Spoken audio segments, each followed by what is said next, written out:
T is given that Mr. Fu travelled from town P to town Q at a given speed of 48 kilometers per hour, and he leaves at 10:30 a.m. So firstly, we let the distance from P to Q be distance x. Then, after taking a rest for 3 and 3/4 hour, he continues travelling from town Q to town R, and the average speed 3/2 of the previous speed, which is 48 kilometers per hour. Then he arrived at town R at 15:00. So given that the distance between Q and R is 30 kilometers less than the distance between town P and town Q, therefore the distance between Q and R is actually x minus 30. It's 30 kilometers less than from P to Q. So to find the distance from P to R.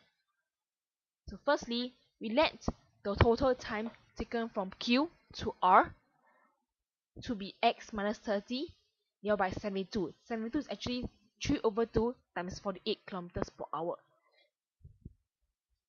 So time is actually total distance divided by speed. We get x minus 30 over 72 hour. The time taken to travel from P to Q is actually total distance, which is x, divided by speed, which is 48. So it's x over 48 hours. Thus, total time from P to R is given that it starts from 10:30 and ends at 3 p.m. Therefore, total time will be 4.5 hours.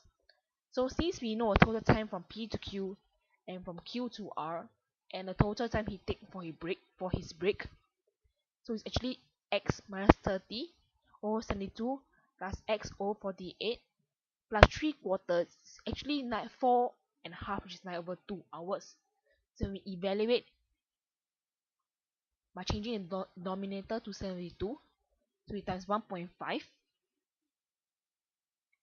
plus x minus 30 plus 18 times 3 equals 9/2.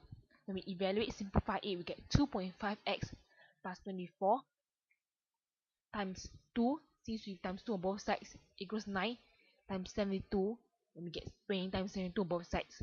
And simplify, we get x equals 120. So the distance from P to Q is actually 120 kilometers. Since you know that Q to R is 120 minus 30 equals, therefore total distance from P to R is actually 120 minus 30 plus 20 equals 210 kilometers.